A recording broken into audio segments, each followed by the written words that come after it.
இன்றைக்கு நாம் சந்திக்கவிருக்கிற தேர்தல் வழக்கமான சராசரியான தேர்தல் அல்ல. அரசியல் அதிகாரத்திற்கு நாம் இந்த போட்டியை சந்திக்கவில்லை, இந்த தேர்தலை சந்திக்கவில்லை.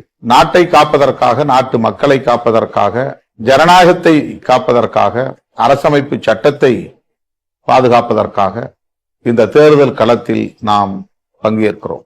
நாடாளுமன்ற ஜனநாயகமே பாதுகாப்பற்ற நிலையில் உள்ளது.